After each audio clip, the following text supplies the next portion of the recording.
Is the main event. This is the main event. Mark's podcast, brought to you by Belly Up Unhinged Radio Network Sports. I'm your first host, lifelong wrestling fan, a radio guy, and red, white, and blue all the way through, Cat Dad. I am Troy. And with me, as always, is a main event collector and figure hunting warrior. He's the WWE Walking Wrestling Encyclopedia and the Bobby Lashley to my John Cena. He's Greg. What's up, Greg? I don't know a good Lashley one. He's not a talk guy. He's not a talkative guy. No, he's not the mic guy. He's the I'm gonna whoop your ass guy. And speaking of that, after recording this, by the way, man, I don't know what the hell's been going on lately, but like that guy's been getting godlike reactions. Yeah, on TV, time. And I'm like, I'm not against it at all. I love Lashley. But like, why all of a sudden, like out of nowhere, it just started? Not to pull a Vince McMahon here, but seriously, I mean, when it comes to Bobby Lashley, it's like, God dang it, look at him. Right.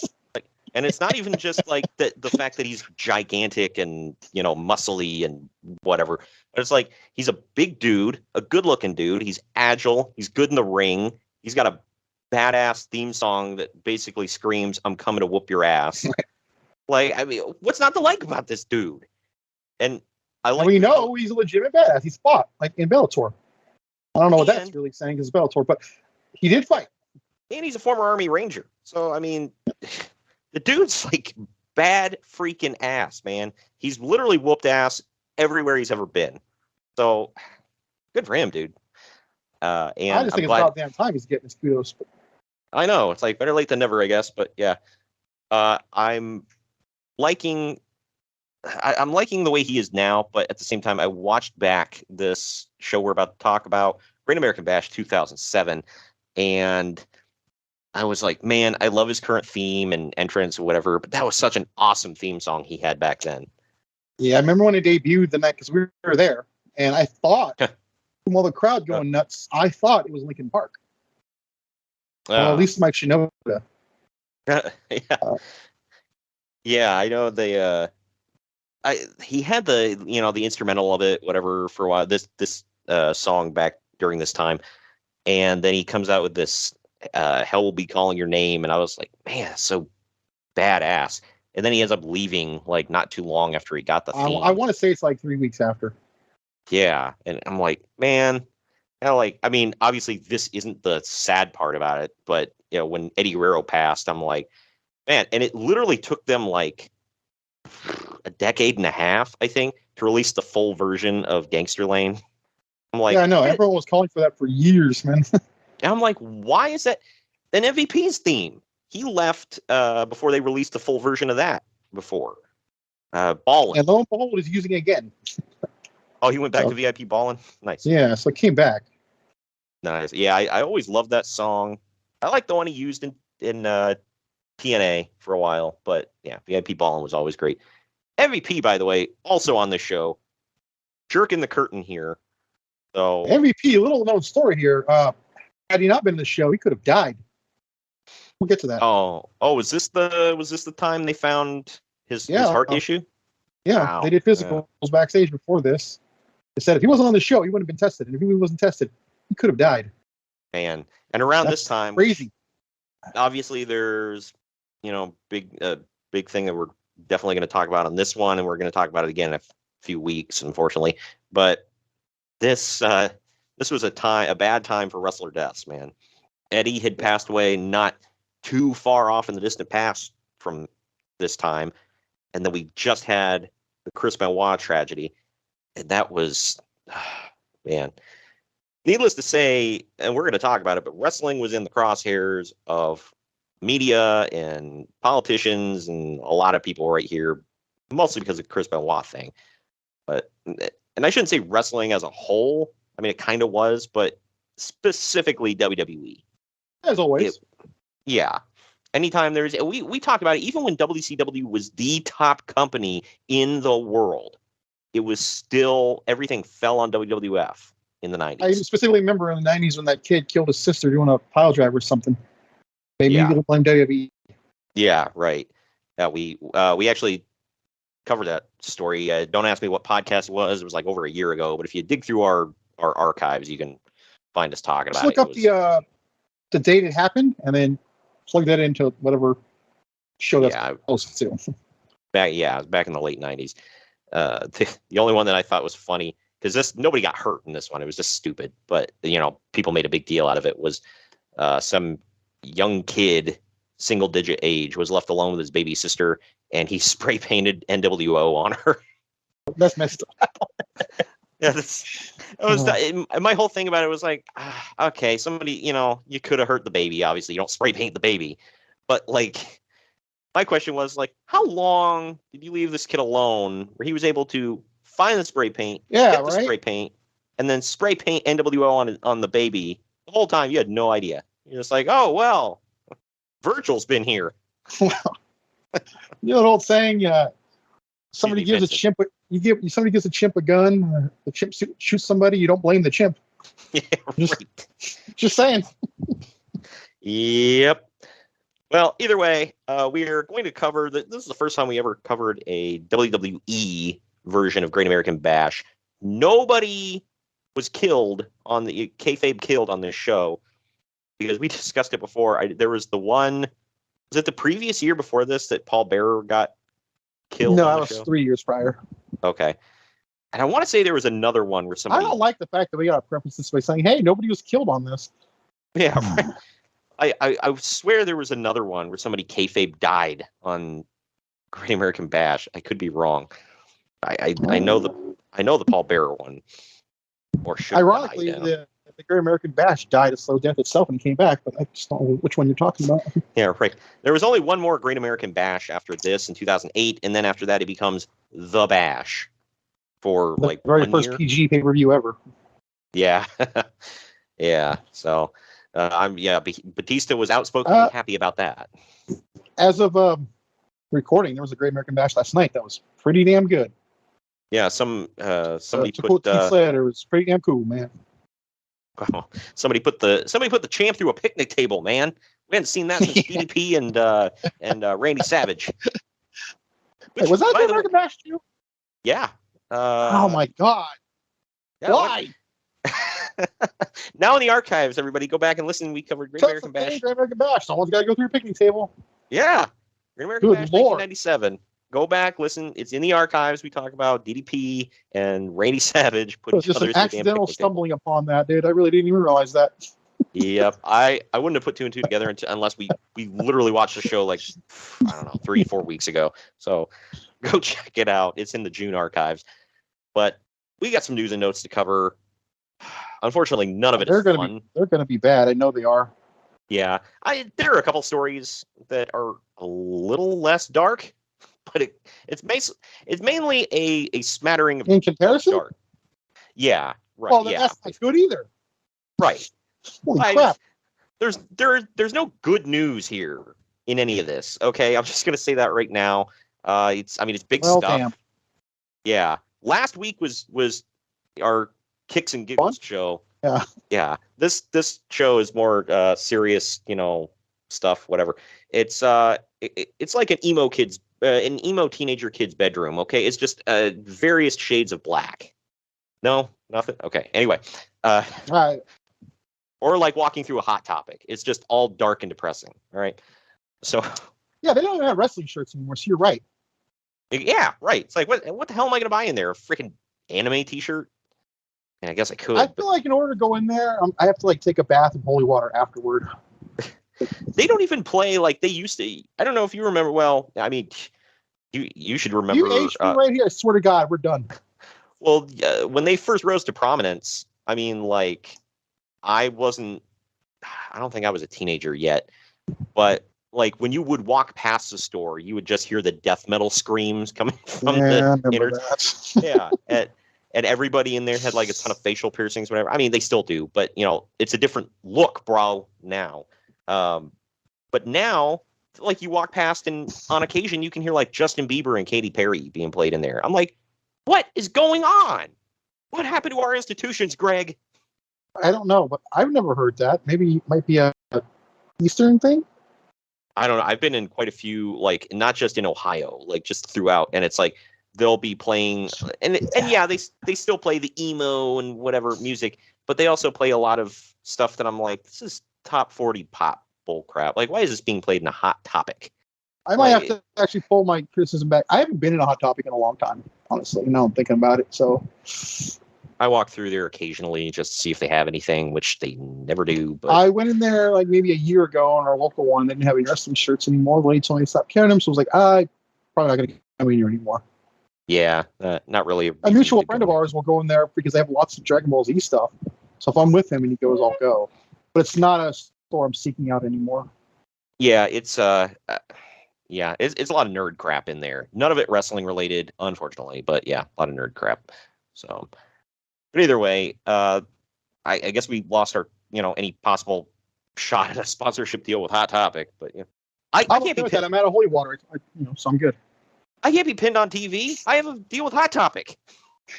That was probably the only time I ever loved something the Bucks did, specifically that idiot. He's the one I can't stand the most. But like that was great. How dare you not like Road Warrior Buck? That's the worst one. Nick can actually wrestle when he tries. I've seen it. But yeah, that's the worst. I've seen Matt wrestle pretty decently, like on his own. But yeah, I mean he's the mouth of the group. So yeah, I don't blame you for disliking him. Yes, but right. But either way, we've got other stuff to sell you. So time out here real quick to let you know that the Main Event Marks is sponsored by Swift Lifestyles. They are clean energy drinks and focus enhancers, great tasting vitamins, and big brain nootropics that are made and shipped from the USA. Go to swiftlifestyles.com and use our special promo code Main Event Marks, all one word, to get 15% off your order. It's Main Event Marks, all one word, to get 15% off your order at checkout. But now that we're done with that, we're going to take our first break. When we come back on the other side of this, we're going to dive into the news and notes from July of 2007. Follow the Main Event Marks at facebook.com/Main Event Marks Pod, on Twitter at Main Event _Marks, and on Instagram at Main Event _Marks and at Main Event Collector. Get ready to rumble in your new Main Event Marks merchandise. We've got t-shirts, hoodies, masks, hats, stickers, pins, and much more on our Redbubble store.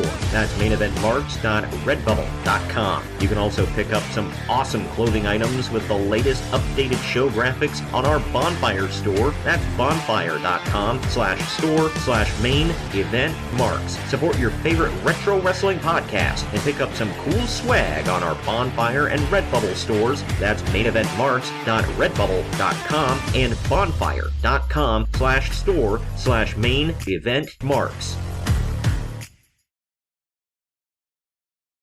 What's up, everybody?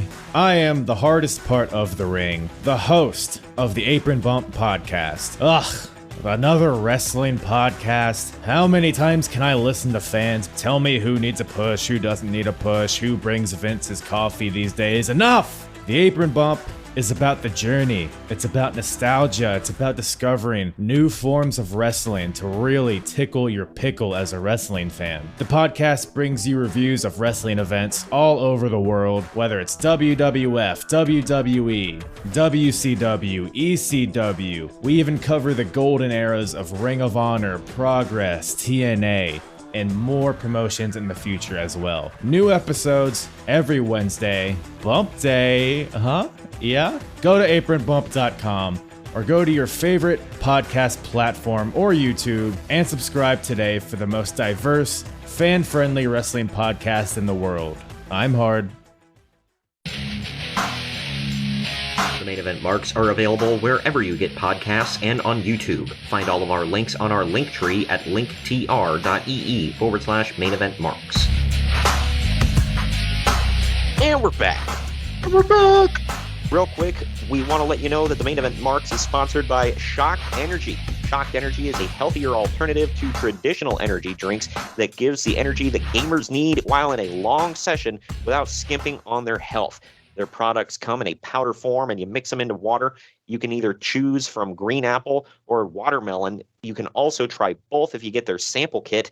Use our special link that is down in the podcast description, or you can simply go to shockedenergy.com at checkout. Use the promo code main event, all one word, to save 10% on your order. That's promo code main event, and you're going to save 10% at checkout. I guess we're going to dive into all this here. We're starting off with the WWE news, might as well. So I'm not getting into all the news of like when Chris Benoit and his family died, because that happened weeks before this, or maybe a month. Was it? Like it was June? right during the last pay-per-view, like right either that day or the day before, because you're supposed to wrestle at that pay-per-view. Okay, yeah, that's right. I remember, yeah, because it was CM Punk. It was going to be CM Punk and him for the ECW title, and I was watching it. Yeah, right. I was watching it at Buffalo Wild Wings, and I was like, "Wow, that's kind of a pick'em." It's like they'll probably give it to Benoit, but I'm hoping they give it to Punk. And then they replaced him, and I'm like, Johnny Nitro? I'm like, all right, well, Punk's winning now. Nope, I was wrong. But and stay tuned for that too. God, yeah. So we're going to be covering later in the month TNA Victory Road 2007, which came a few weeks before this. So we'll probably get into all of it then. So got to save something, man. But this is fallout from it. The UK Sun has a story called WWE Blasted for Drug Denial. The story said that despite Chris Benoit testing 15 times higher in the level of testosterone than those allowed in Olympic drug tests, World Wrestling Entertainment and its representatives denied that Benoit was taking anabolic steroids. The paper quoted John Cena saying on Larry King Live, quote, "Even with elevated levels of testosterone, he tested clean for anabolic steroids," end quote. WWE attorney, should say super lawyer, Jerry McDivitt was quoted saying, quote, "There were no anabolic steroids found in Benoit's body, not the type taken for bodybuilding. What was detected was testosterone," end quote. They also quoted the following. Go ahead. I was going to say that's usually, at least what I've heard from fighters, when you have higher testosterone, it's because you're taking TRT because you lost it all doing steroids. I don't know if that's what happened. I don't know. I'm just saying that's what I've heard. Yeah, I mean, I wouldn't doubt it, and it's kind of hard, when you look at a guy with the height and frame of Benoit, and you're like, he's about as wide as he is tall. He's freaking jacked and ripped, dude. Not saying it had to be steroids. Some people are clean like that, but I don't know. With all the testing they did, and if he's not exactly taking steroids, if he's taking, like you said, TRT, maybe they didn't test for that. I don't know. Well, TRT was, back then, I don't think it was illegal because Vitor Belfort had it all the time, kept getting exemptions for it. Yeah. So now I think it's heavily banned now. Yeah, I think WWE itself cracked down a lot after this specific time. But they also quoted the following from WWE's press release on Tuesday regarding the Benoit toxicology report. Quote, "WWE understands that the toxicology reports for Chris Benoit indicate that he tested positive for testosterone and negative for anabolic steroids," end quote. The article then quotes WWE's own wellness policy regarding drug abuse.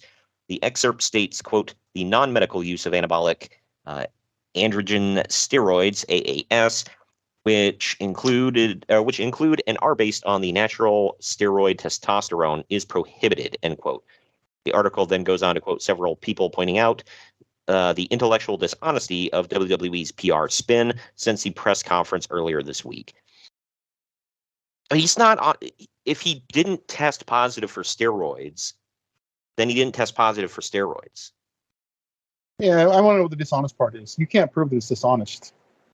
Yeah, they said, well, he wasn't on, unless they flat out said, well, he's not on any sort, or he wasn't on any sort of drug whatsoever. Like, okay, maybe. I mean, but to their knowledge, I thought once the county gets a hold of your body, they do all the reports. Wouldn't they know? Yeah.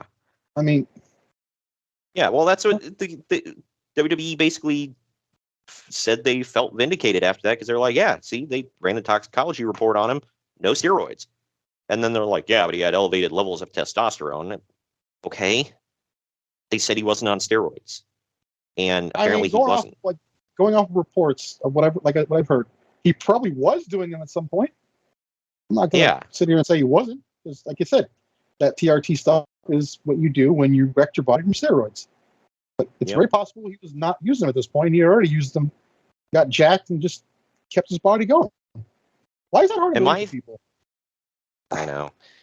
My thing with it, too... He's exonerated, by the way. It's like, clearly he did it, but very possible he didn't have anything in the system now because he had already done it. That's all I'm saying. My position on it is sort of like Arn Anderson had talked about this before. It's like, and this isn't saying, you know what, go out and do steroids, because there are... Oh, Billy Graham would say it. Oh, of course. And there are doctor-prescribed, safer ways to do certain kinds of legal steroids that, you know, if you're not in any form of real competition, that's like, whatever. If that's, you know, something between you and your doctor, whatever, don't abuse them. And again, I wouldn't do them, but whatever. They're legal, they're regulated, and they're between you and your doctor. And at the end of the day, this is wrestling, you know, pro wrestling. It's not a competition. It's basically a performance. So, well, it's in there, performance enhancing drug. So you lose. Good Lord. Yeah, I don't know. I couldn't help it. It's like those people that were like, I had seen some article, I think it was a snowboarder years ago got busted. Shaun White? No, it wasn't. I would have remembered if it was him. That ever existed, in my opinion. I don't know anybody else. So. Right. Some snowboarder in the Olympics got busted for they pissed dirty for having weed in their system, and some article. Oh, good Lord, who cares? Yeah, well, some article said that it was a performance enhancing drug, and people were like, "What? If anything, that's a performance. What's the opposite of enhancing? Performance hurting drug? I think it's more like a sleep-inducing drug, if anything. But I know, right? It's like they were like in a competition that was like they were racing or whatever on their snowboard. And it's like, I don't know if anybody is like, man, I got to get ready for this race. You know, pass the bong. Like, I need to be alert. Oh man, that's all you want is a freaking snowboarder going down the hill. All of a sudden stops because he's got the munchies or something. Good grief! Oh man, I smell hot dogs. I could win next year. I'm going to give me a hot dog. Pulls off to the side. My thing is, like with that one, it's like if they won and they tested positive for weed, I think they should get 2 medals, because it's like, you won with a handicap, bro. And it's like the other ones should feel ashamed. Like, you lost to somebody who was high. Like, do better. You basically couldn't win a rig competition. You suck. Yeah, right. But the family of Nancy Benoit has started a foundation in memory of her and her son Daniel, with all money going towards helping abused women and children. It's called the Nancy and Daniel Benoit Foundation for Battered Women and Abused Children. Not to make light of it, but that doesn't exactly roll off the tongue. Before we even go on, because I might forget during the show, I didn't write this down. Did you notice in the crowd here, there's a sign out there all night, multiple times, that says, and I quote, "The Taskmaster did it." Oh my gosh, no. WWE at this time was pretty good about taking signs away, but that one's a little inside baseball, so they might have missed that one. Yikes. And not one single person in the back pointed it out. It was like, hey, take that one down.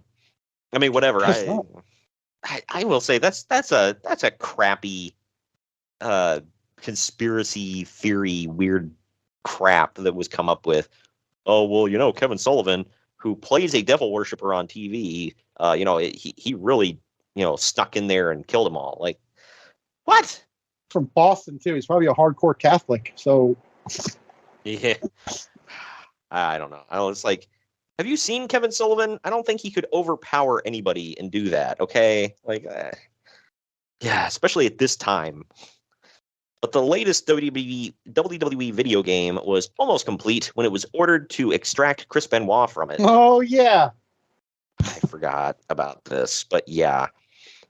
There were a lot of problems in this because they can't just easily delete him from the game, especially considering that the game is so far in the process. Nonetheless, the feeling was that it would be a PR disaster if they released the game with Benoit as one of the star characters. The video games team pretty much had no choice but to remove Benoit from that game. You don't say.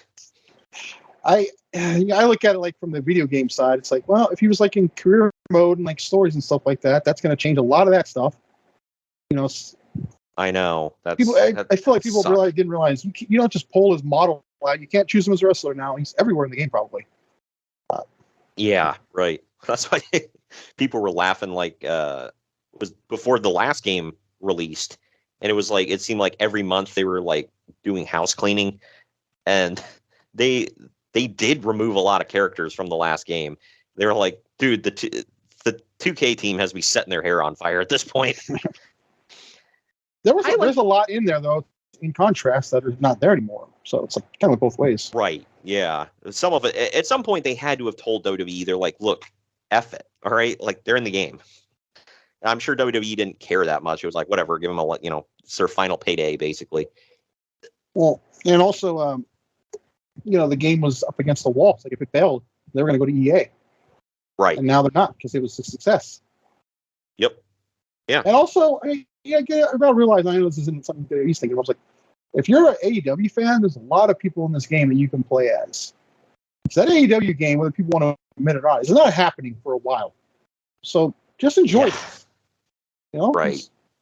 Yeah, I don't know how psyched I am for an AEW video game, but I don't know. It might be good. If it's anything like the old TNA game, I'm not going to really touch it much, but yeah. As far as this, though, it's like I liked Chris Benoit as a wrestler, and I was like, crap, like thinking about it. But the ones that got me were the ones that were genuinely pissed off that he was being removed from the game. I'm like, you have to get this. Like, you have to know why, right? Like, come on. Like good lord. I mean, he didn't say something naughty, He killed. Yeah. Yeah, it's not like it was cancel culture. Like, he said something I didn't agree with. Take him out of the game. The funny thing is, if he had said something horrible before killing people, then they would have been like, all right, you know what? Get his ass out of here. Yeah, right. Like, look, he only committed double homicide suicide. All right. Like, we can look past that. Like, I want him in my damn game. Yep. Real mentality, by the way, folks. Yep. People would create zombie Chris Benoits and upload them to community creations. Like, you're so cool. Like, how old are you? Wrong with your damn head, honestly. I know. Like, gosh, dang, man. Anyway, I only have one more story about this, thank God, and then we're moving on to other subjects. This one, just, wow. Representative Cliff Stearns, I think is how you pronounce it. He's a Republican from Florida. Is motivated to hold congressional hearings on deaths in pro wrestling and is currently pushing colleagues in Congress to join the cause. Stearns said the following to the Baltimore Sun regarding the matter, quote, "At this time, I do not believe that the new House majority sees steroid use as a serious issue. I urge Chairman Bobby Rush of the Commerce, Trade, and Consumer Protection Subcommittee to hold a hearing to determine the prevalence of steroid use in professional wrestling and the means of ending their use." End quote. Is this 1992? Oh, maybe they're still pissed off they never got Vince. Yeah, I just... lawyers hate to lose, man. And this isn't just... This isn't just the wrestling thing either. When they had those big congressional hearings on baseball and steroid use in baseball, and they brought in Canseco, whatever, the people brought up the point, they were like, what was the point of it? Like, what were they going to do? They can't, what was the government going to do about Major League Baseball?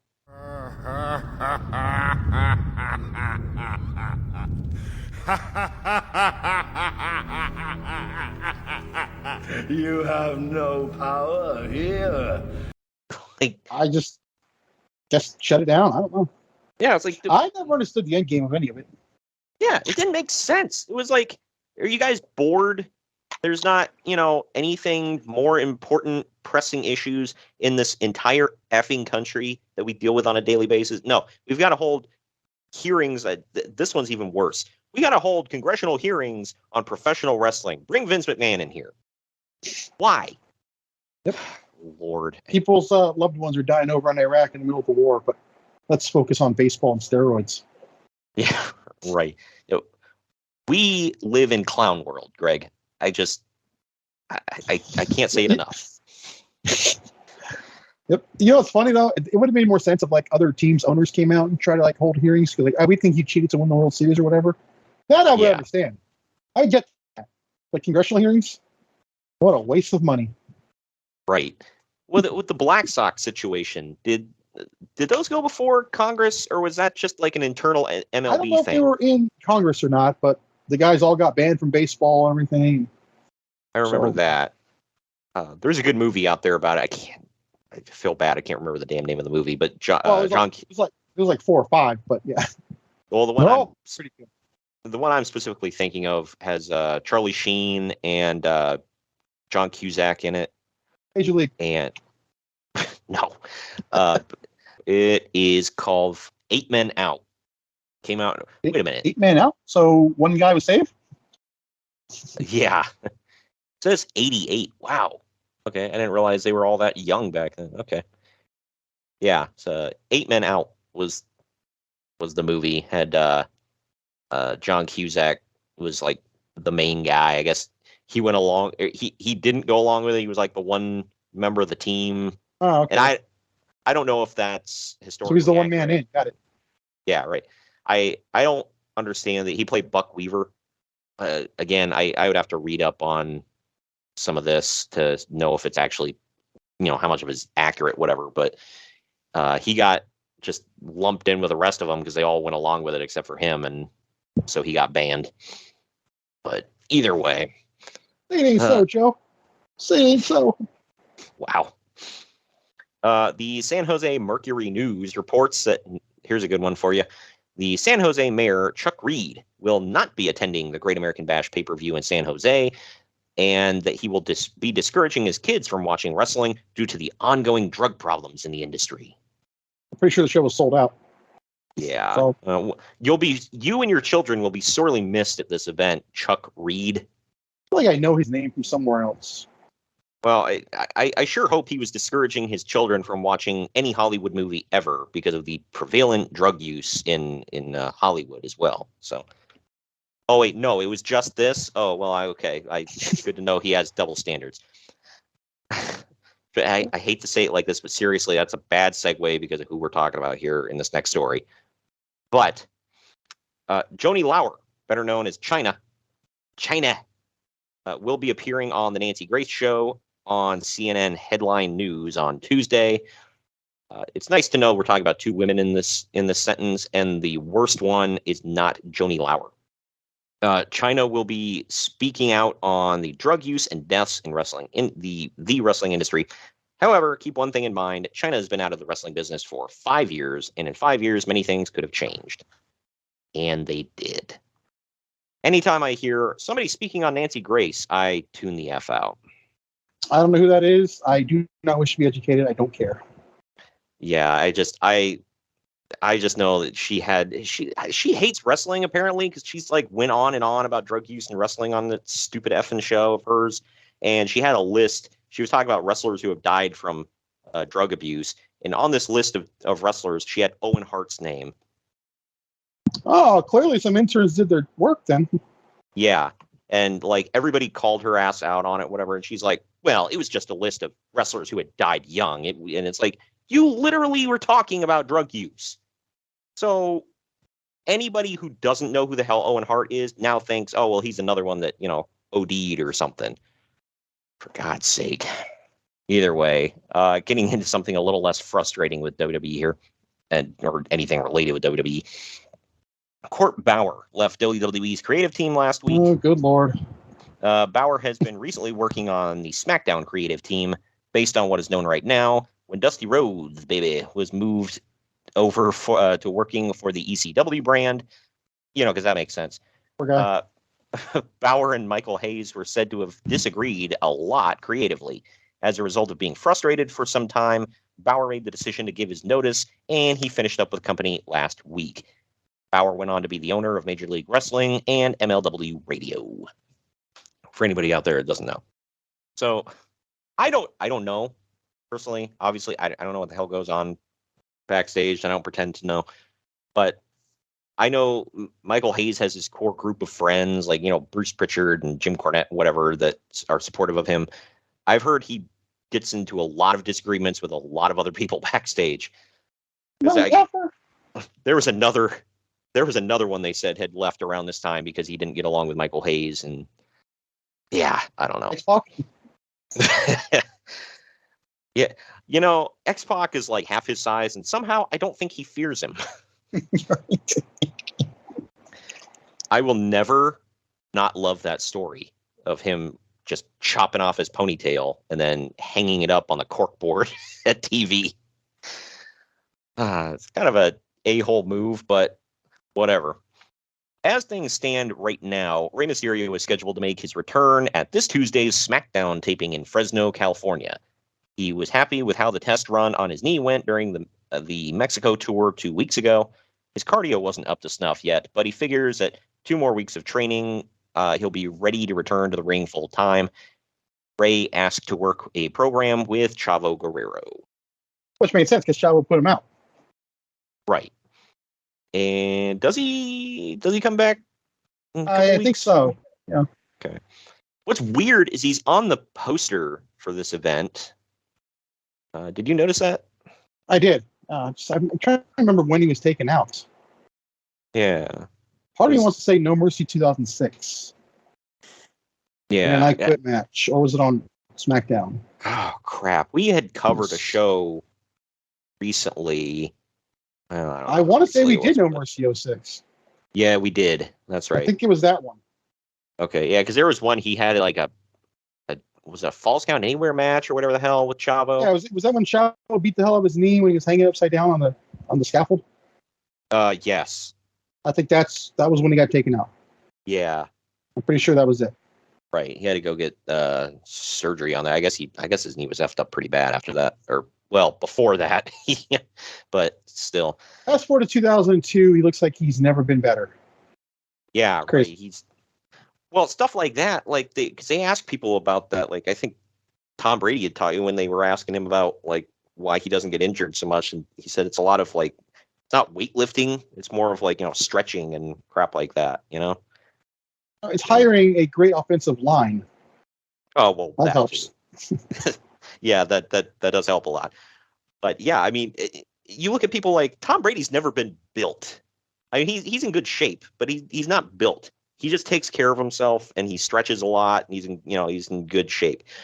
Like Rey Mysterio, he's built enough. Right. But yeah, so Rey Mysterio, I feel, has lost a little bit of muscle mass through the years. Not a lot. He still, clearly hits that gym. But I feel like after a while, he's like, yeah, I need to get more limber. Like he's age. I want to say age and, multiple bumps through the years caught up with him. So like you said, man, I can't remember the last time he was out injured. So good for him. The first 3 words of the story are going to turn you off to it right away, but here we go. This week in ECW? No. Okay. Uncle Dave Meltzer. Oh, God. Of the Wrestling Observer. Of the Wrestling Observer newsletter has reported that WWE has promoted Cruiserweight Jamie Noble. He will not only wrestle, but have a job description of a producer and agent and will be in charge of matchmaking. Fast forward again, in 2022, 15 years, he's still doing that. Yeah, right. Like, I sat next to him on a plane one time. He was like taking notes and watching UFC on his phone the whole time. I'm like, wow, okay. I think I've told you this. I have a Jax figure of him. They never made him a tell, I don't think. Well, I think they did. They made J&J Security. That's right, they did. Yeah. WWE has reached out to former superstar Tajiri about a possible return. However, Tajiri has no interest in making said return. I don't think it ever happens. No, he pops up, I think, once, doesn't he? He pops up for a match. I wrong? I feel like it was recent, like in the past couple of years. Right. Yeah. No, it definitely was not around this time. No, he was. I mean, My short-term memory of wrestling is like fading, but I can remember stuff from like early '90s. I don't get it. So, hey, I feel you on that. But yeah, to Jerry, I mean, yeah, he obviously made a big career for himself in America. He was here for a while, but he was here for years and never really learned that much English from what everybody says.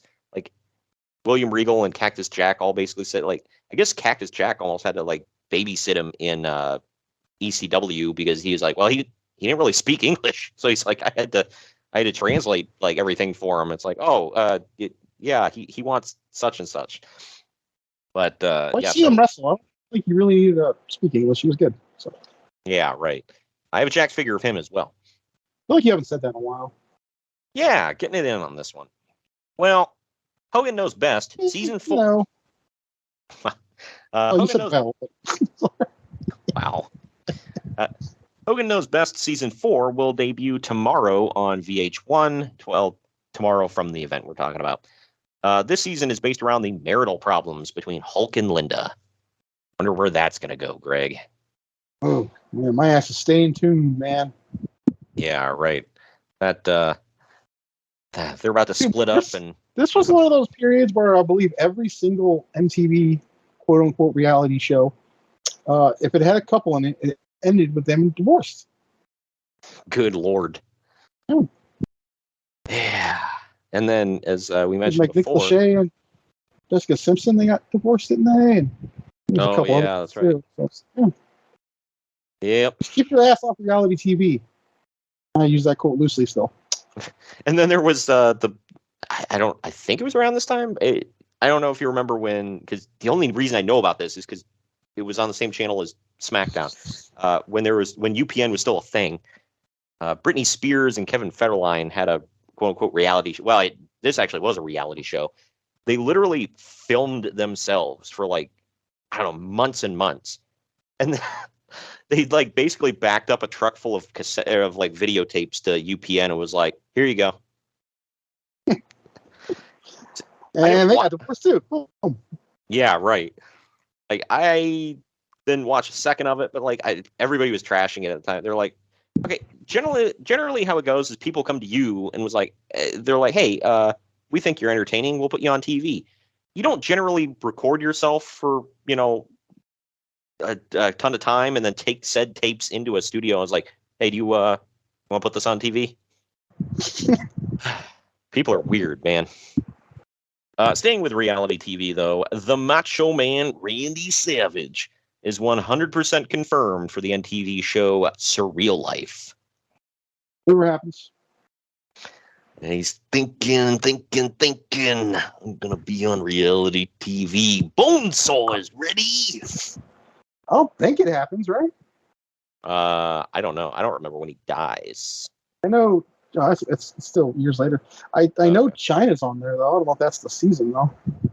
Right. Yeah. God, now you're going to make me look up the Surreal Life.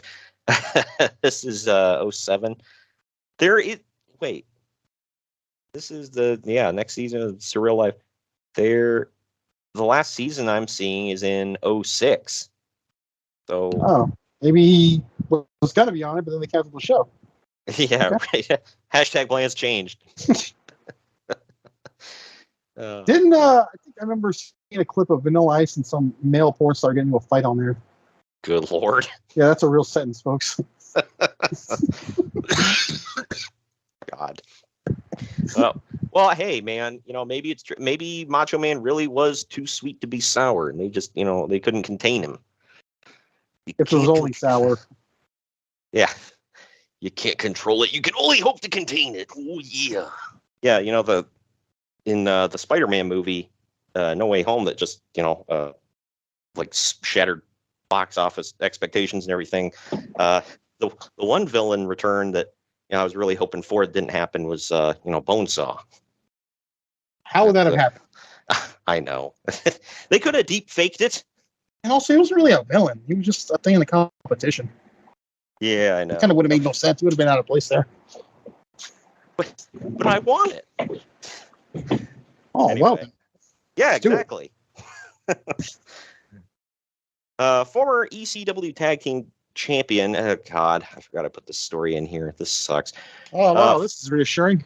Yeah. Former ECW Tag Team Champion John Cronus was found dead by his fiancee, Brandy Laundrie's home in Laconia, New Hampshire, on July 18th, 2007. This came several days after undergoing knee surgery. He was only 38 years old. Cronus died in his sleep. According to an autopsy, his death was subsequently attributed to heart failure resulting from an enlarged heart. His family stated that Cronus had a history of heart problems, and he knew that he could die at any time. That sucks. Yeah, I did not know. I will say this, because with former ECW talent, you honestly never know. Supposedly this was, not drug related of any sort, just he had heart issues. So usually when I hear of a former ECW guy passing away young, it's like, oh, did he OD? I shouldn't say. That's a thing. Yeah. And it's not just ECW, it is other, whatever. But I mean, ECW didn't exactly employ all the best, most clean people. But yeah, John Cronus was actually pretty talented. I enjoy him and Saturn's work in the. They were some of the only shining lights on some of the ECW shows from the I think I past. said that last week on the show. The Eliminators were pretty good. Yeah, right. It now appears that the strongest candidates for TNA's Bound for Glory pay-per-view this October will either be Norfolk, Virginia, or Huntsville, Alabama. According to strong sources that TNAWrestlingNews.com has spoken with, and TNAWrestlingNews.com, that's our Bible. Oh yeah, that was my Bible. Yeah. The belief Every day, I'm on it. The belief within TNA is that they can draw a bigger crowd in the southern market as opposed to Boston or Philadelphia right now, which was rumored earlier. We just go to England. They can sell them out. Yeah. Yeah, they were freaking crazy over there, man. I never got that. They always sold the house out there. I'm like, well, hot damn. All right. For the record, they were at the arena at Gwinnett Center in Atlanta, the Atlanta suburb of Duluth, Georgia. So he was Georgia, wrong all the way around. Yeah, right. Wasn't in Virginia, wasn't in Alabama. However, they were in the South. Oh, Whatever. Tide. Yeah, right. Actually, I don't think they liked. I don't think they liked the Tide there. Actually, never mind. Yeah, right. I had seen something, or this guy was showing this other guy his family tree, whatever, and one guy's like, why are your two cousins connected there? He's like, oh, sorry, that's a mistake. He's like, they're not married. We're not from Alabama. The guy's like, that's effed up to say. He's like, I'm from Alabama. And he's like, I don't know anybody who's married to their cousin. He's like, sorry, dude, roll Tide. And he's like, you haven't earned the right. Good Lord. What was that one I saw? He's like, your family tree is just one long branch. Oh my God. Right. Good Lord. I can't. When your family tree basically looks like a stick. Moving on. Getting a letter. Jackie Gata is no longer contractually bound to TNA. She hasn't appeared on TNA TV since late 2005 when she first debuted for the company, but later became pregnant.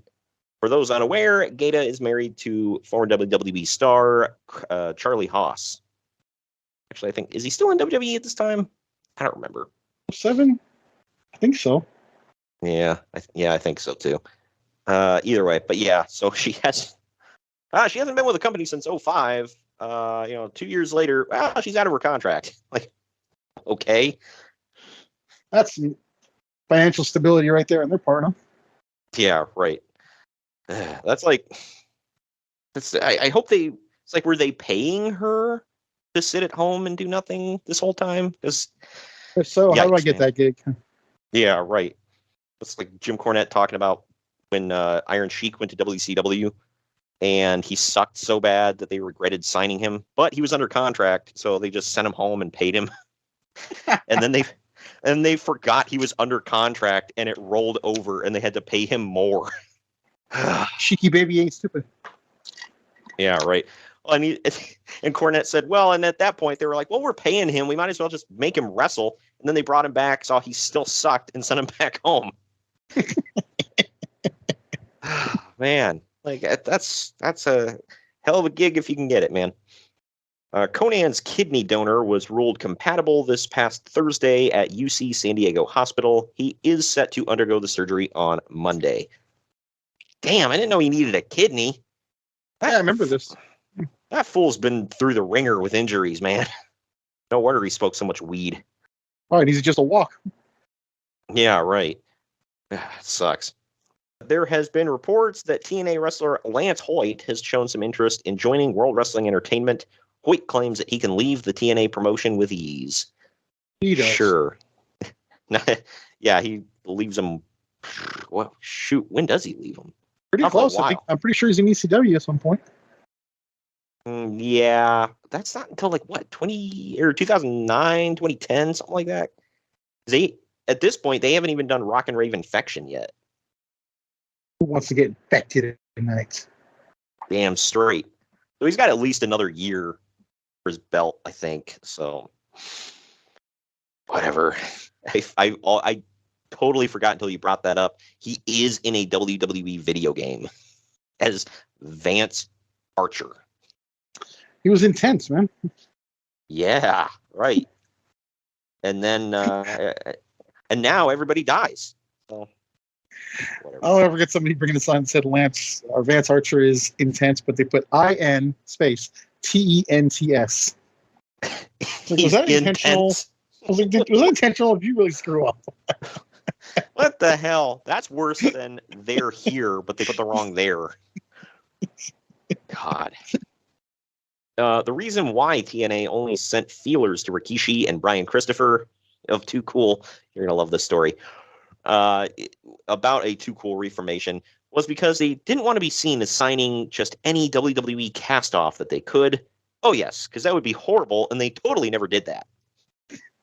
Maybe they meant any more. Hey, we don't want to just sign any WWE cast-off, okay? Here's Ryklon Stevens. Oh my gosh, this was like, really? You're gonna say no, we're not gonna sign WWE cast-offs in regards to Rikishi and Brian Christopher, but all right, those are the ones, I guess. Which, by the way, they did bring in Rikishi eventually, called him Junior Fatu. Do you remember his belt said "Bootylicious"? Yes. So bad. I was like, cool. I don't know how to feel about this. I think he was only there for like what, 2 months, if that. Yeah. No Brian Christopher though. Before the Victory Road pay-per-view, which we're going to talk about in a few weeks, it was discussed in passing that Elix Skipper should walk the structure. You know what structure they're talking about? I forgot to look that up. Yeah, it's the Elevation X structure that they instead use for Ultimate X this pay-per-view. Ah, okay. So that was this show. Gotcha. It was discussed in passing that Elix Skipper should walk on the structure and do his famous Hurricane Rana maneuver. However, nobody would take the maneuver, and Skipper discovered the actual height of the structure, and the discussion turned more into a joke. God. He was Man, I would have killed someone, dude. He was like, you want me to do what now? And you're paying me that? Huh. Right. It was like the discussion they said about like when Michael Hayes was with the Hardy Boys, and he's like, they would be in the arena. He's like, hey, Jeff, you see that over there? He's like, how about you do a front flip to 480, sidewinder off of that thing? And then Triple H should be there. He's like, hey, Michael, why don't you get up there and show him how to do it? Oh, man. He wanted to send Jeff Hardy to an early grave. And now, I'm not going to make the joke. I'm going to move on. Let's keep it moving here. Last story. The reason for the storyline on Thursday, I forgot about this, thank God. The reason for the storyline on Thursday's Impact, where Kurt Angle walked around the arena in just some tanning underwear looking for his clothes, comes from some real-life similarities. God. Kurt is said to be somewhat of an exhibitionist, and in WWE, he used to have naked contests where he would challenge somebody backstage to see who could stay naked the longest whilst going about their usual routines. What the hell? What? I was 8 years old. That sounds like something where it's like you don't want to admit something, so you turn it. You're like, hey, this isn't creepy or anything. Hey, let's see which one of us could stay naked the longest. Yeah, how about that? Like, if there's something you want to tell us, Kurt, I mean, it's fine. Just, come out with it. Literally. Oh, good Lord. Well, he's around a bunch of men. There's nothing wrong with that. I don't care, but it's just like... That's what I'm saying. It's like he wasn't doing this with the female locker room, I'm sure. Like, again... I'm sure he would have got sued for that, but... Well, yeah, he would have got sued for that, but, not... they had him in a storyline where he's calling Sharmell a gutter, what, and saying that turns him on. So that was, yeah. Hashtag never forget. Weird times, man. Yeah. What the hell is with Kurt, man? Like, why? Hey, whatever tickles your fancy. Right? Whatever sets your goose loose, I guess.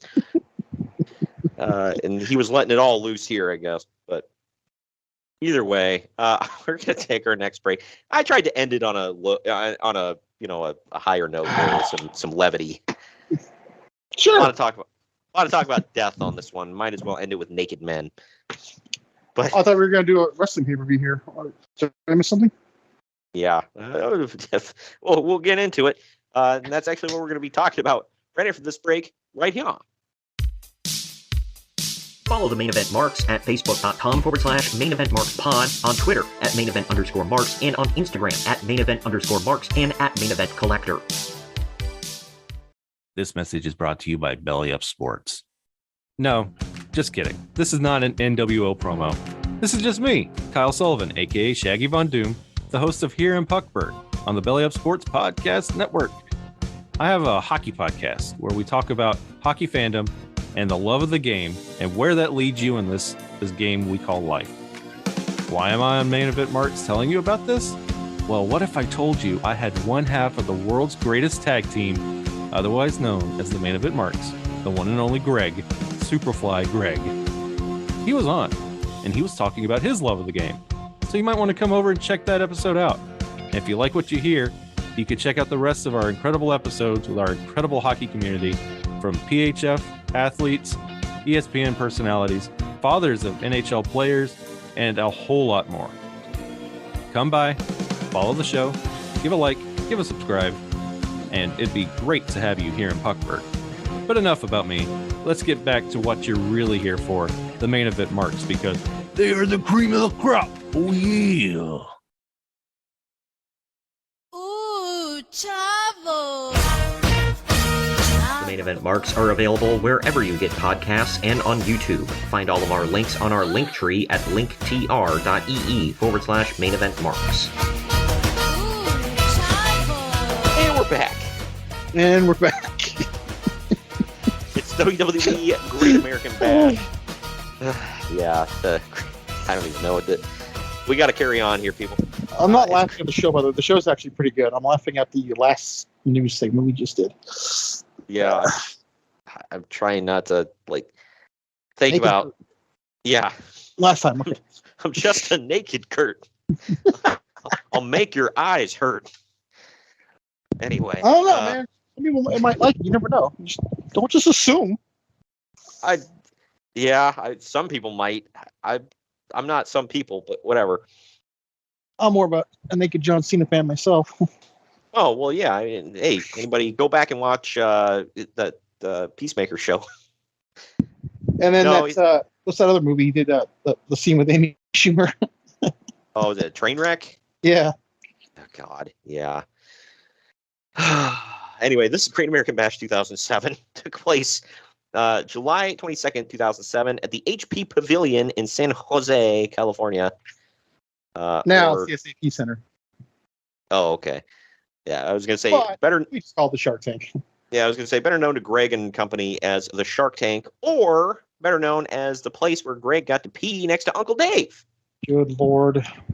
There's Why? that. That's the name of the arena, Greg. Show it respect. All right. Why don't you show some respect and go to hell. How about you show some respect to gargling my freaking... Anyway, the attendance is 13,034. Is that a sold-out house? You would know more than I do. It's pretty close. It holds about 15, so that's for Sharks games, and then you minus some for the entranceway. Yeah, close to. Yeah, sounds. Either way, it's a big house. So, pay-per-view buy rate was 229,000 buys. The show starts off with... No, I did not buy this one. Well, no, you were there. You were one of the 13,000 in the crowd. Well, if you weren't there, Greg, it would be 13,033. So just remember that. Yeah. Numbers. And hey, Uncle Dave might actually know this time. I was gonna say, was he there? Because might have been. I wasn't really aware of him back then, so I don't know if I even knew he was the thing to hate or not yet. No, but you would have been aware of that sweet mullet. Hell yes.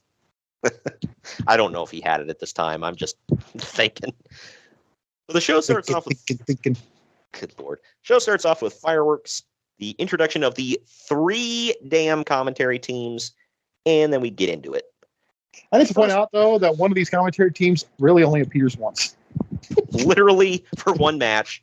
And it's like, I hope they didn't have to sit out there all night. Go back and watch. They did. Oh, God. Like, can I take a piss break now? Thanks. The Cruiserweight Open is on. I gotta pee. First match here is MVP defending the WWE United States title against Matt Hardy in just under 13 minutes. After a hard-fought match, MVP hits the ugliest ass playmaker I've ever seen for the win. I'm not going to put that one on him. Matt didn't go over properly for it. Yeah, right. But Uncle Dave gives this 2 3/4 of a star. I gave it 2.5. What say you? I gave it 3. I really like this match. Yeah, it wasn't bad. Matt Hardy looked winded as hell by the end of it. I'm like, dude. He looked winded as hell walking out, dude. Yeah, right. Like, cardio ain't there, man. Like, what's up? But maybe that's why he does tag matches. But either way, backstage, Todd Grisham is joined by Dusty Rhodes. Dusty says that tonight is a special occasion because it's the Great American Bash.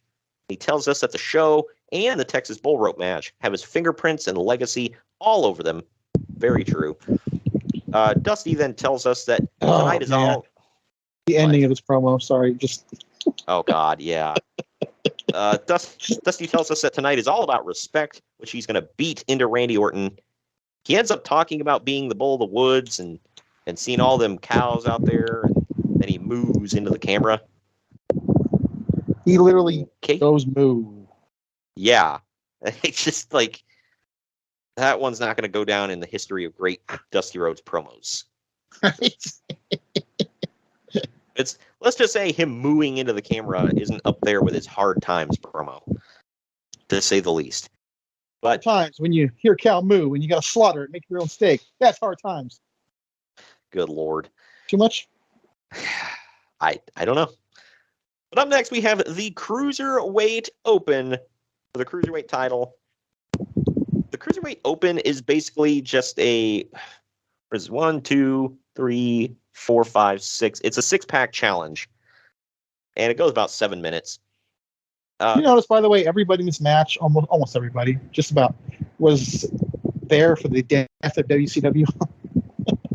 Oh my gosh, I didn't even think about that. Yeah, because it's Chavo Guerrero defending the title against Jimmy Wang Yang, who was just Yang, wasn't he? I think he was Yang, yes. Okay. Jimmy Wang Yang, who, by the way, runs a party bus in Cincinnati, Ohio. Not joking. He has a redneck party bus. And before you go on, I just want to say, did you notice his Tron? I did not. His Tron was the Confederate flag. I'm like, yeah. Oh my gosh. Something tells me people who waved that flag wouldn't have liked you very much, Jimmy. Just saying. I just thought it was ironic. Right. He really is. By the way, this was not like, I mean, it was a stupid gimmick, but this is mostly him. Like, he's kind of a redneck in real life. I had no freaking idea until he got out of WWE and he kept this going. And I'm like, okay, so the stuff you were doing before this was the gimmick. This is real.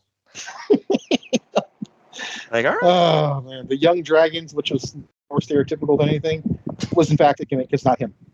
That's just something to think about. Is it weird that him and Jamie Noble swapped? Because back then, Jamie Noble was doing the who is a huge redneck, was doing the stereotypical Japanese gimmick wearing a mask. Think about that. Yeah, and it's like now they both ended up becoming rednecks in real life. All right. Anyway, yeah, Jimmy Wang Yang, Shannon Moore is in this match. He was part of was it 3 count? And then Funaki was not there. Jamie Noble was there, and then Hornswoggle.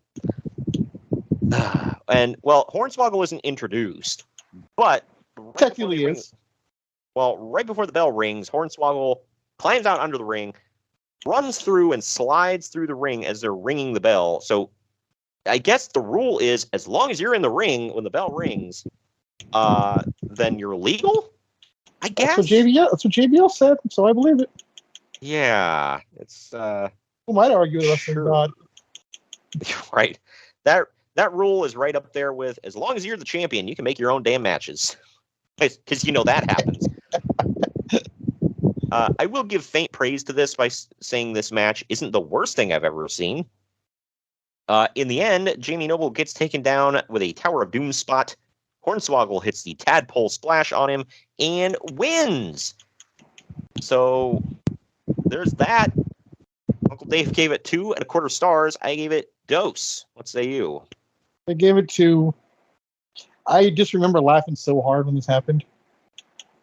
Now looking back, you can almost excuse it because it was just a way of getting rid of the Cruiserweight title. Why was Hornswoggle literally whatever, he made a good living off it. But why was Hornswoggle literally like the dumpster for WWE? They're like, we don't know what to do with this. Give it to Hornswoggle. There's the anonymous Raw GM thing, which didn't add up, but whatever.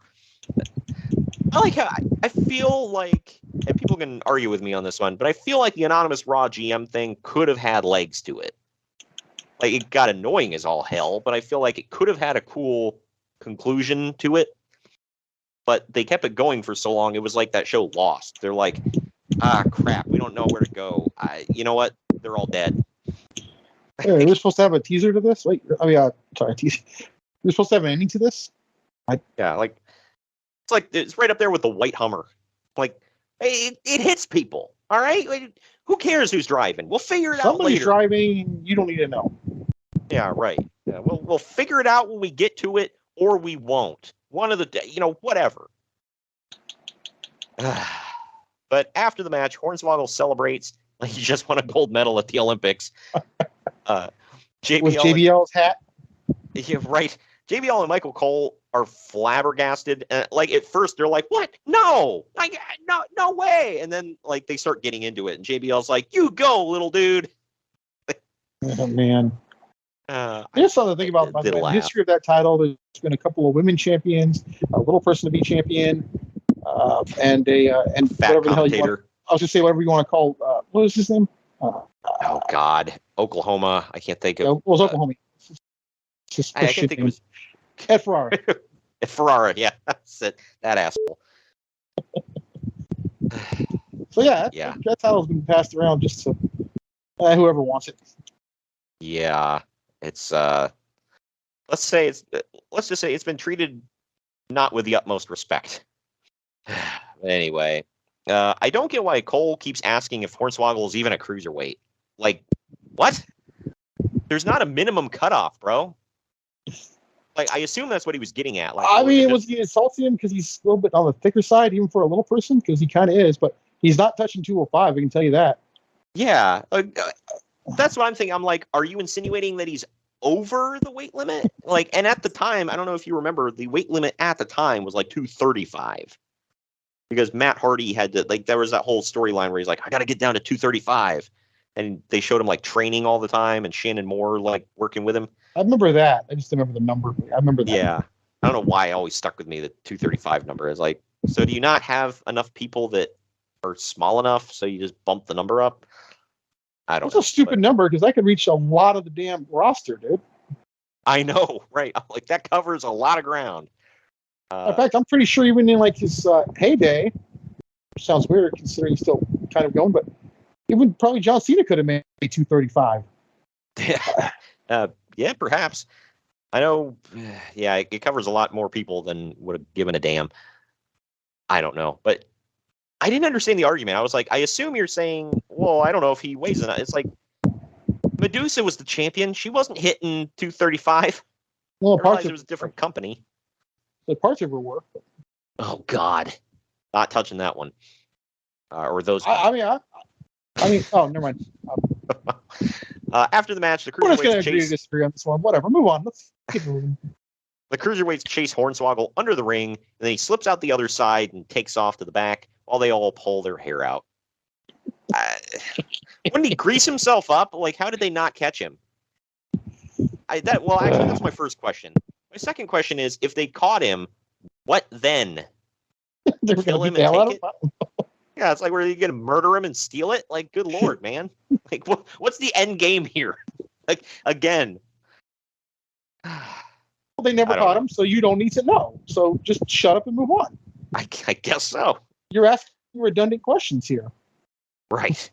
Now it's like those matches where like somebody like take like the anything goes where they'll take a spike and try to jam it into somebody's head and they get stopped. It's like, what if you did and you literally murdered that person?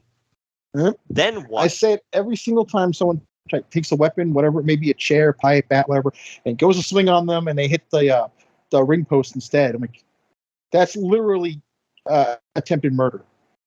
Right. And it's like, and you don't get away with, well, it was in the confines of a wrestling match. Oh, well, then it's okay.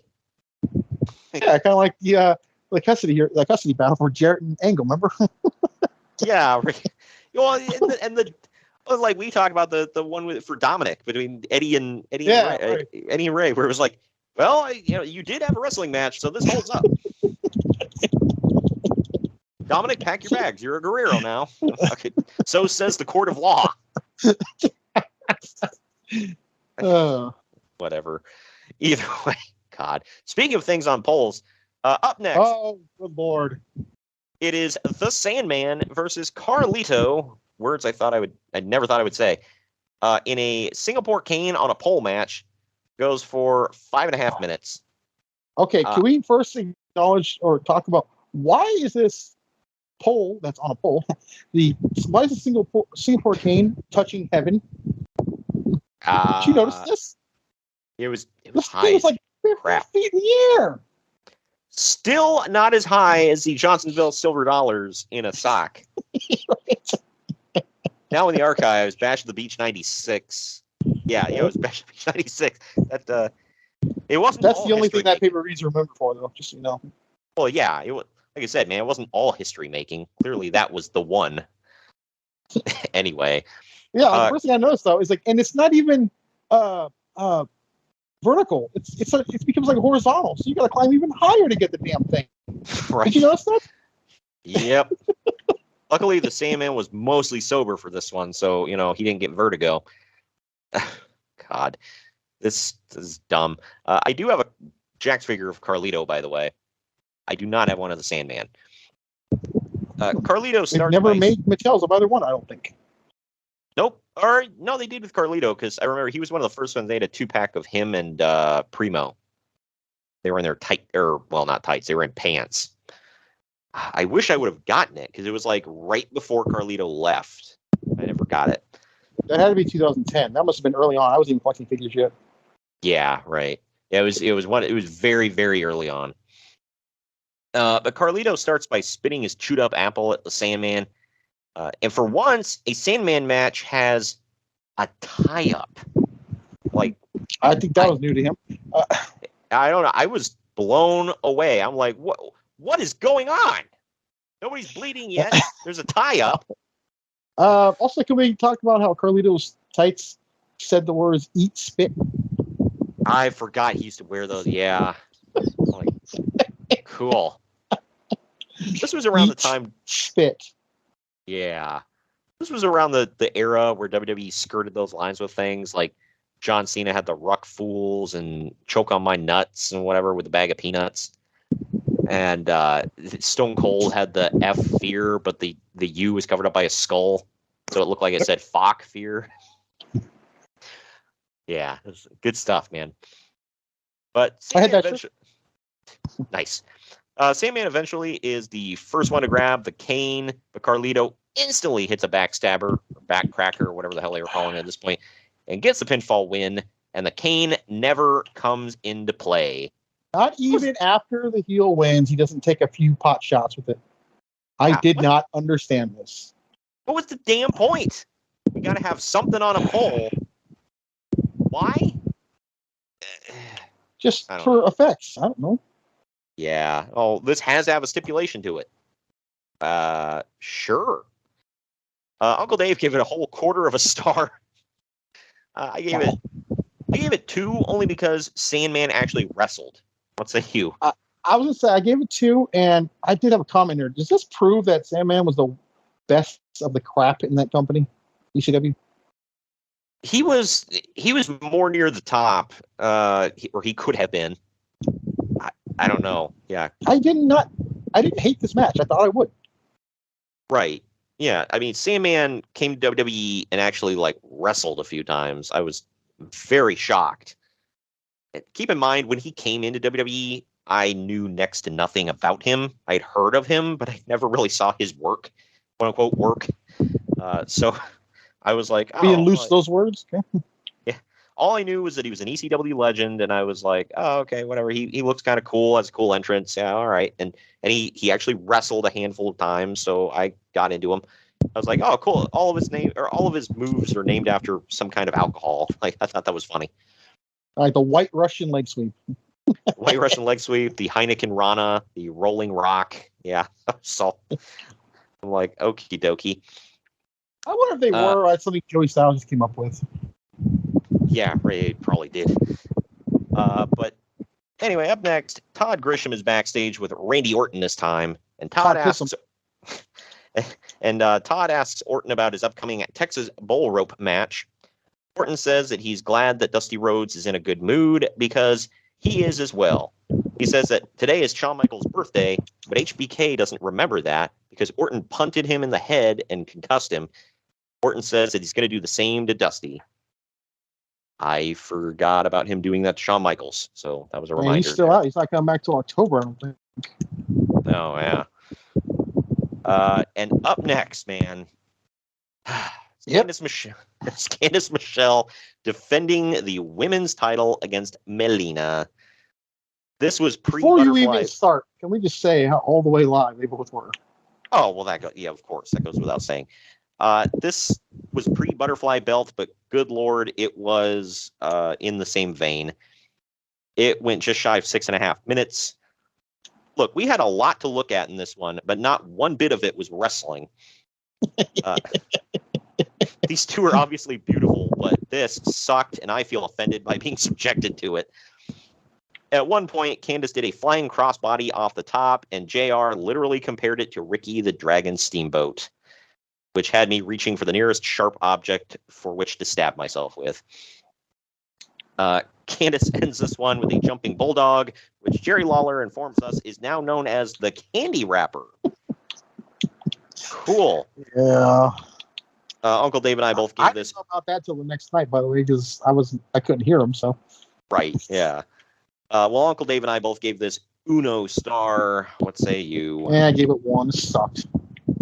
Yeah, you don't say. God. And then we keep on with this because backstage, Matt Hardy walks up to Jeff Hardy, who's stretching. This is the moment of the night right here, by the way. Yeah, right. But Matt tells Jeff that he needs to stay focused tonight if he wants to win. Both Hardy boys then stare creepily at Candice Michelle walking in slowly, and then it goes to slow motion. She gets a water bottle and starts pouring it all over herself while porn music plays. It looks like the Hardys are going to effing blow at any moment as she pours more water on herself. Ron Simmons then walks up and says, "Damn." Did I not say this was the moment of the night? What the fuck? Like, oh my gosh. Like what? Like what was somebody doing when they thought this up? Like, Watching good porn. grief. Yeah, right. Making fist babies. Good lord. And you made it worse. Congrats. Well, that's what I do. But all right, up Make next. fist babies? Maybe. Don't judge. I'm not. Next, we've got God. Keep it moving here. Up next, we got Umaga defending the WWE. Umaga. I said Umenga as I was typing, and I accidentally wrote his name out as Umenga. And I'm like, son of a. But he's defending the Intercontinental title against Jeff Harvey. Wasn't that what's his name called? Adam. Yes. Or Mike Adamle. That was it. Like Adamle, yes. Jeff Harvey. Jeff Hardy. This goes just shy of 11 and a half minutes. This one was great. I love them both. In the end, Umaga wins with a Samoan spike that turns Jeff inside out. Uncle Dave gave it 3.5 stars. I gave it 3 even. What say you? I gave it 3, and I think this was the match of the night. Yeah, this was epic. I liked it. I mean, I expected a good showing from these guys, but I forgot how well they worked together. So this is good. I have a Jax and Mattel figure of Umaga. I have 2 Mattels of him, and I have like 47 Mattel Jeff Hardys. I will say this. I have about 47 Jax figures of Jeff Hardy. I don't have any Mattels of him. Wow, that's weird. Yeah, I've yet to buy one. He's become a peg warmer around here lately. But Well, that's because I know which one you're talking about. It's because that's a re-release. And okay. yeah, it's just like they've already worn that one out. Yeah. We've been getting play-up packages throughout the night for John Cena versus Bobby Lashley, and we get another one of those right here. Up next, it is John Morrison, the newly crowned John Morrison. He is defending the ECW World Heavyweight title against CM Punk in just under 8 minutes. He looks like if Michael Kelso was like really ripped. Good Lord. You guys keep trying to take my ECW title. I'm coming back and kicking so much ass.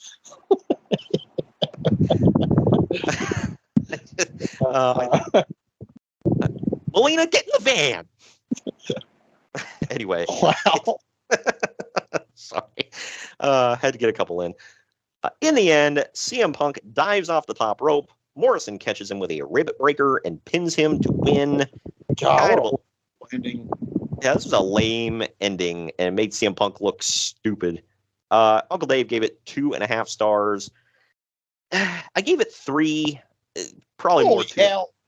Probably more 2.5. Now that I look back at it, like really think about it. So, what do you give it? Closer to 1.5, but I gave it 2. Yeah, it's pretty Terrible. good. We have a pretty damn good one on ECW TV in a couple weeks. Yeah. So.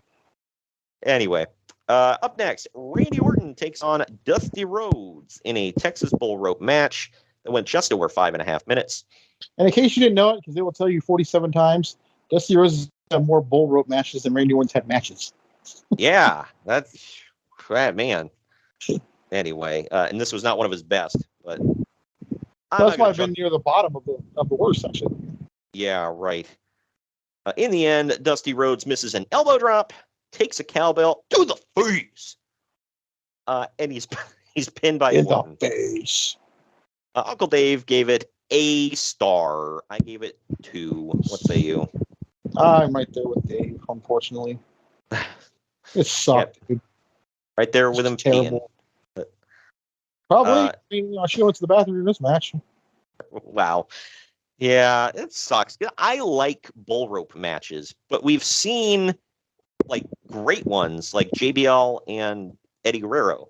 And then we've seen Which JBL will remind you of here in this match, by the way. Yeah, We're right. doing this favor, I should say. Yeah. And then we get to the other side of the spectrum, which is this. Whatever. After the match, Orton sets up for a punt kick on Dusty. However, a young Cody Rhodes gets in the ring to defend his dad with the cowbell. Orton gets angry and slinks out of the ring into the back, never breaking his gaze from Cody. I don't know if you're the same way, but like looking back at this now, I'm like, wow, it's kind of weird to see Cody with dark hair. Oh yeah. Like that one week where he showed up to face Brody Lee, and his hair was black, and I'm like, whoa, like warn a dude first, man. Like that just assaulted my eyes. Up next is the Great Khali. Oh, good lord. This is the one Yeah. I actually did go to the pisser for because I knew this was gonna suck. He's defending the WWE World Heavyweight Title, and he's got Ranjan Singh is how you pronounce it, I think.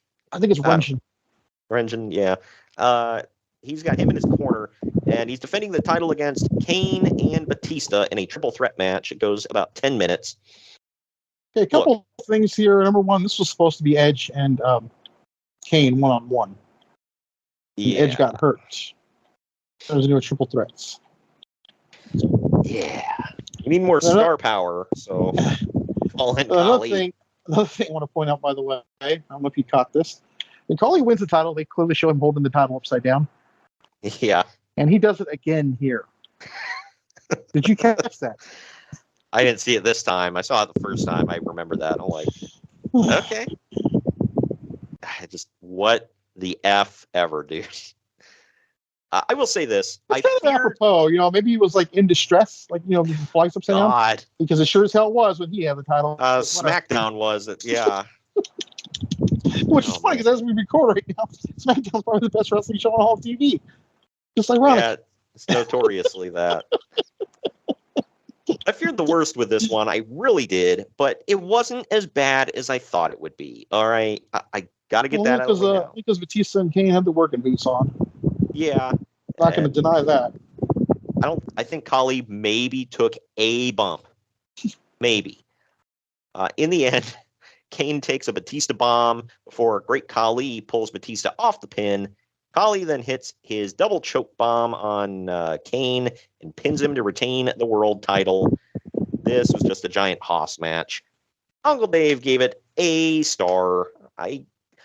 Look, for who was in it, I gave it 2.5. That's exactly what I said. Like because of Khali was in it, because Kane and Batista had to work overtime, I'll give it 2 because it was not going to get any better. And when I think workhorse, I don't think Batista and Kane. All right, not saying they suck, but when I'm like, man, we really need somebody to carry this match, those two do not come to mind. Those two do not compute. Yeah, right. We're huge fans of both those guys. Okay? Right. But I'm also a huge fan of Hulk Hogan. Okay. Right. Kevin Nash. Yeah. You see a pattern here. Yeah, I'm a huge fan of Nash, and he's never had a 5-star match in his life, so not capable. Sid Vicious. We can do this all day. It's just right. Up next, though, King Booker and Queen Charmel come to the ring in street clothes. Why they come to the ring? You skipped over. They roll that Triple H promo. Okay, yeah. I'm sorry, I fast forwarded through that. But Booker says that Triple H clearly didn't get his cease and desist order to stop calling himself the King of Kings because Booker is the only true king. Well, maybe Triple H went to the Young Bucks school of giving the middle finger to cease and desist. It's true. Right. Booker T then tells Jerry Lawler, whom he calls Jerome. I don't know why that popped me so hard. I was word for word what I was about to say. Like, what? It's like early on. I should not have laughed at this, but I was like, oh my God, that was too good. It's like early on Broken Matt kind of stuff. But he tells him to get in the ring and relinquish his crown to him. Jerry Lawler stands up and tells Booker that if he wants his crown, he needs to come get it and kiss his country ass. I mean, not that part. I added that, but, it was implied. I'm pretty sure Texans right there is just his country, so. Yeah, right. But what are you talking about? He's from Harlem. Damn it. Gosh. Actually, this king right here might have been from what was that movie with Forrest Whitaker and he was the king? Because I think the Last King of Scotland. So it's from Scotland. Yeah, maybe. But Well, Booker- Booker said we patterned after was that movie and Forrest Whitaker. So I'm going to go with King from Scotland. I mean, I'm upset that he didn't do the lazy eye, but whatever. I didn't say it. Booker then said, sorry. That's an Oscar-winning actor right there, though. So it doesn't really matter. Yeah, right. Oh man. And he was in Star Wars. Okay, I got that out. Okay, cool. Yeah. But Booker says that since Lawler is ignoring a direct order, he considers it an act of treason before glaring at him and leaving. Can a king declare treason? Yeah. Well, yeah. Okay, I really don't know. Yeah, treason against your country and your king and whatever. So yeah, that was a thing back, with monarchs. It's like if you disobeyed the king, that means you're going against a country and it's treason. Whatever. Well, then shouldn't have Prince Akeem been thrown in jail for treason and coming to America then? Sure. And Princess Jasmine, didn't she commit treason by marrying the street rat? Maybe. She's your I'm just digging. Anyway, we're going to take our next break. When we come back, it's main event time. And after this. Follow the Main Event Marks at facebook.com/Main Event Marks Pod, on Twitter at Main Event _Marks, and on Instagram at Main Event _Marks and at Main Event Collector. Hello, everyone. My name is Ryan McCarthy, and I'm the host of the No Credentials Required podcast. Start your work week with the Monday Drop-In, where I talk about the sports beat in the Capital District, also known as the Mighty 518, as well as Metro New York sports from an upstate point of view. I also give a life lesson from a weekly sports story, so you might learn something from that. I also have a midweek podcast where I interview different sports personalities and talk about a wide array of topics. Take a listen and subscribe on your preferred podcast app, including Apple Podcasts, Spotify, Spreaker, Google Podcasts, Amazon Music, and iHeartRadio. Also check out our social media channels on Twitter and Instagram, BellyUpNCR, and Facebook.com/BellyUpSportsNCR. We're a part of the Belly Up Sports Podcast Network in association with Godzilla Media. No credentials required, where you don't need a press pass to talk sports.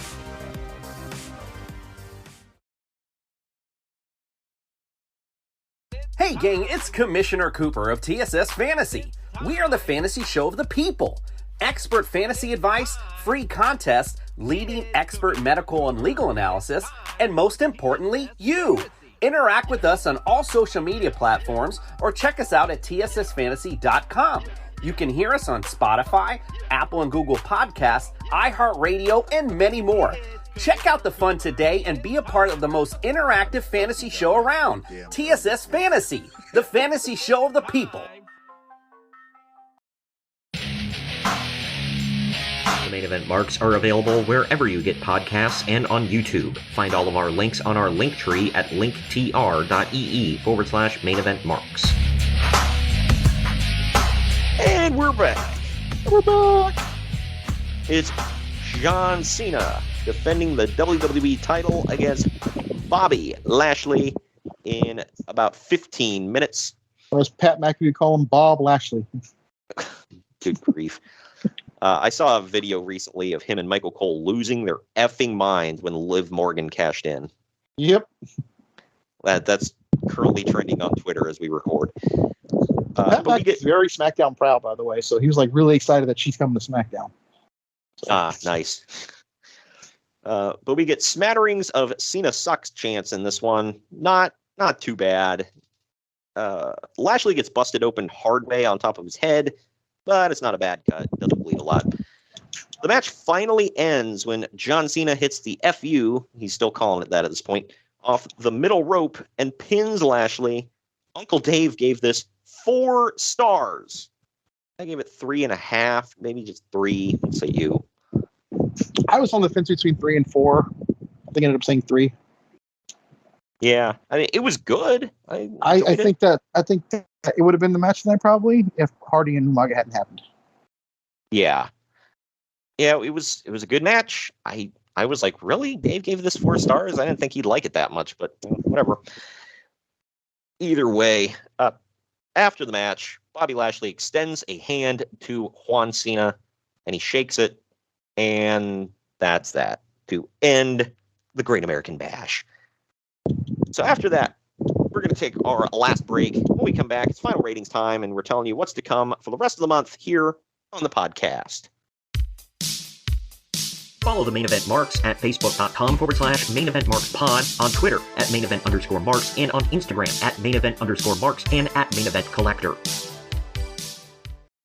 Good morning, good afternoon, good evening, and good night. My name is Thomas, and what's your name?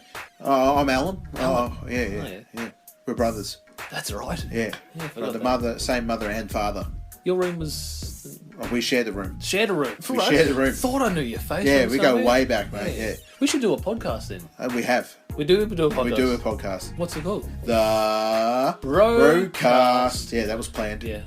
Well, what do we do? Well, we cover all different things in the world of pop culture. We're talking about comic books, we're talking about professional wrestling, and we're talking about movies. Go back and watch classic retro wrestling events, the likes of WWE, WCW, and if you do like that, you can check us out on Apple iTunes, also on Podbean, Anchor, and on Podknife. Also check us out on Twitter at The Broadcast. That's BROKAST.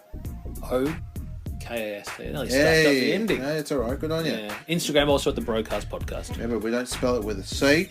We spell it with a K. Sorry, mate. Take it easy.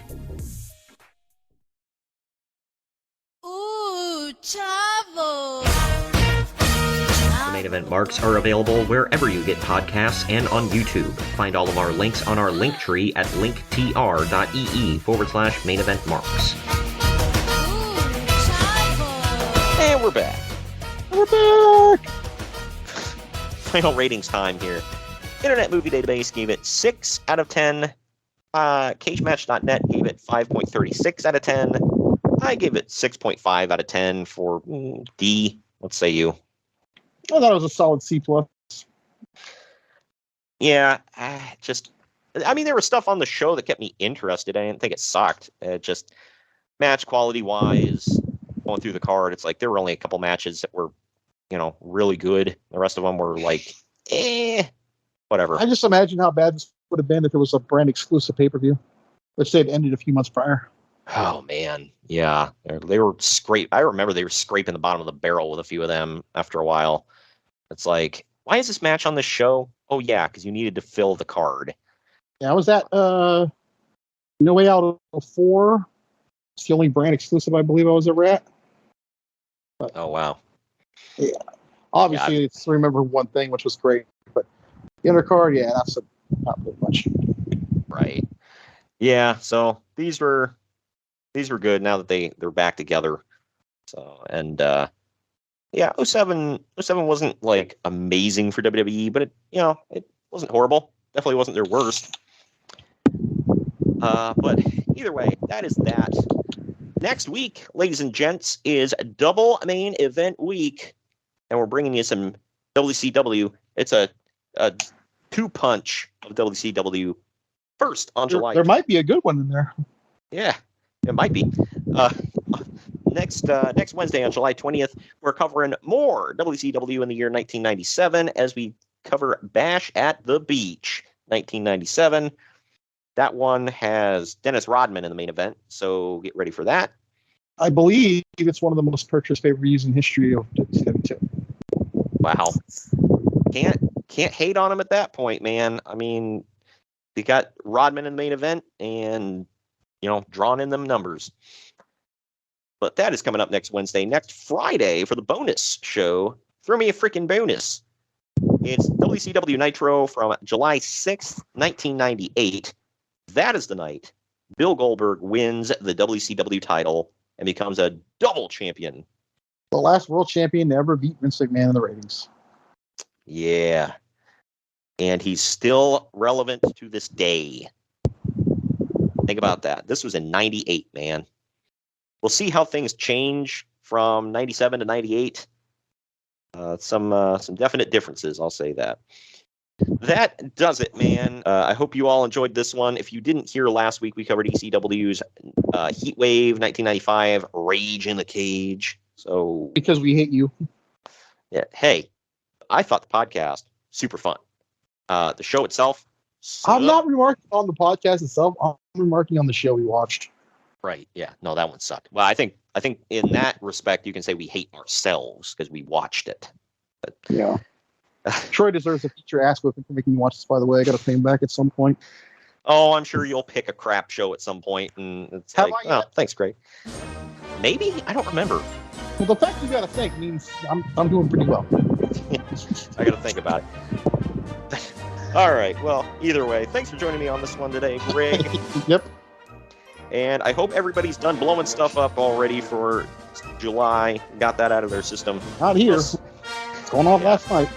Not here either. It's going off today even. But we will see you all next week where we go from the Great American Bash to Bash at the Beach, 1997. The tape machines are rolling.